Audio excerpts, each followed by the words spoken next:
এজন্য মায়ের মনে কষ্ট দেয়া যাবে? মায়ের মনে কষ্ট দিয়ে জীবনে কেউ সফল হতে পারে নাই।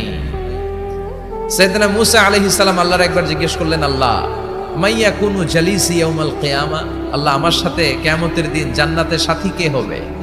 আল্লাহ বললেন, জালিসুকা ফিল জান্নাতি জাজ্জার, তোমার সাথী হবে কিয়ামতের দিন বিচার শেষে জান্নাতে যখন ঢুকবা তোমার সাথী হবে একজন কসাই।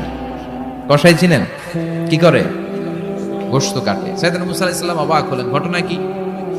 কসাই, আমি হইলাম নবী আর আমার সাথে জান্নাতে থাকবে? হাউ কাম ইটস পসিবল, এটা কিভাবে সম্ভব? আল্লাহ বললেন, নিজেই দেখে আসো এটা কেমন কসাই। সাইয়েদনা মুসা আলাইহিস সালাম ছদ্মবেশে কসাইয়ের দোকানে দাঁড়িয়ে রইলেন। দেখলেন স্পেশাল বিশেষ কোনো আমল নাই, কসাই শুধু গোশত কাটে, গোশত বিক্রি করে। দিন শেষে দোকান বন্ধ করে প্যাকেটের ভেতরে গোশত নিয়ে বাড়িতে রওনা হয়েছে। বাড়ির ভেতরে ঢুকে যাওয়ার পর সাইয়েদনা মুসা আলাইহিস সালাম ঘরের দরজার কড়া নাড়লেন।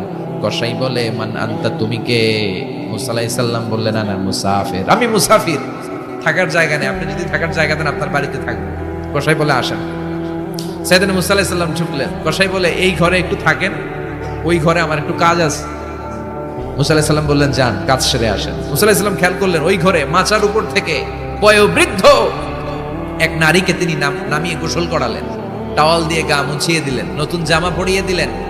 এরপর দোকান থেকে আনা সুন্দর গোশতের টুকরাটারে নিজ হাতে কেটে রান্না করলেন। তারপর রুটি বানালেন, আর গোশত আর রুটি হাতে নিয়ে ওই মহিলার মুখে তুলে দিচ্ছেন। মহিলা খাচ্ছে, খায় আর বিড়বিড় করে কি যেন দোয়া পড়ে। সুবহানাল্লাহ পড়বেন না? ওই মহিলাকে খাওয়ানোর পরে কসাই সাইয়েদনা মুসা আলাইহিস সালামকে মেহমান হিসেবে খাবার নিয়ে আসলেন।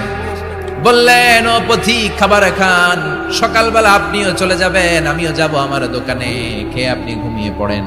মুসা আলাইহিস সালাম বললেন, ততক্ষণ পর্যন্ত তোমার আনা খাবারে আমি হাত দিব না যতক্ষণ না তুমি বলবা ওই মহিলাটাকে।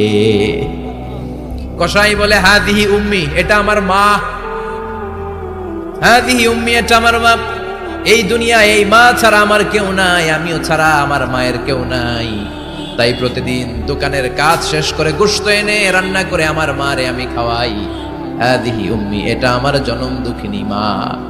সাইয়েদনা মুসা আলাইহিস সালাম, বুঝলাম তোমার মা, কিন্তু তুমি যখন রুটি তোমার মায়ের মুখের ভেতরে তুলে দিচ্ছিলে, তোমার মা বিড়বিড় করে কি যেন পড়লো, কি পড়ে তোমার মা? কসাই বলে, আমার মায়ের একটা পাগলা দোয়া আছে। কি দোয়া?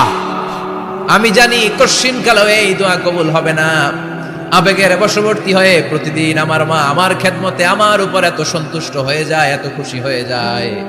আমার মা প্রতিদিন বলতে থাকে, আল্লাহুম্মা জাআল ইবনি জালিসা মুসা ইয়াউমাল কিয়ামা। ও আল্লাহ, আমার ছেলের খেদমতে আমি এত সন্তুষ্ট, আমার ছেলের উপর আমি এতটাই রাজি খুশি। শুনেছি এই জামানার সবচাইতে বড় পয়গম্বর, বনি ইসরাইলের সবচাইতে বড় নবী, ওই নবীর নাম নাকি মুসা। ও আল্লাহ, আমি এত কিছু জানি না, এত কিছু বুঝি না, এত কিছু চাই না, তোমার দরবারে শুধু একটাই চাওয়া, একটাই ফরিয়াদ, তুমি আমার ছেলেরে কিয়ামতের দিন মুসার সাথে হাসর নসিব করে দিও। আমার ছেলে কসাই ছেলেটারে তুমি মুসার জান্নাতের সাথী বানিয়ে দিও। আল্লাহুম্মা জাআল ইবনি জালিসা মুসা ইয়াউমাল কিয়ামা। জালিস মানে ফ্রেন্ড, বন্ধু। আল্লাহ, জান্নাতে আমার ছেলেরে তুমি মুসার বন্ধু বানিয়ে দিও। মুসা আলাইহিস সালাম এবার বুঝতে পারলেন। তিনি বললেন, ঘটনা তো এই জায়গায় এতক্ষণে বুঝতে পেরেছি, কেন আমার সাথে মুফাসসির যাবে না, হাফেজে কোরআন যাবে না, শহীদরা যাবে না, ওলিরা যাবে না, নবীরা যাবে না, আমার সাথে জান্নাতে যাবে কসাই। এটা মায়ের দোয়া। কার দোয়া? মায়ের দোয়ার দরকার আছে না নাই? অনেক পাওয়ারফুল মায়ের দোয়াটা। বুলেট মারলে বুলেট মিস হয়, মায়ের দোয়া মিস হয়? ড্রোন হামলা করলে ড্রোন হামলা মিস হয়ে যেতে পারে, কিন্তু মায়ের দোয়া কোশ্চিনকালে মিস হয় না। চিল্লায় বলেন ঠিক কি না? মায়ের দোয়াটাও কবুল, বদদোয়াও কবুল। ভয়ঙ্কর কিন্তু। মা দোয়া করলে কবুল হয়, কিন্তু বদদোয়া করলে কবুল হয় না। এরকম হলে it was not a big deal, এটা বড় সমস্যা।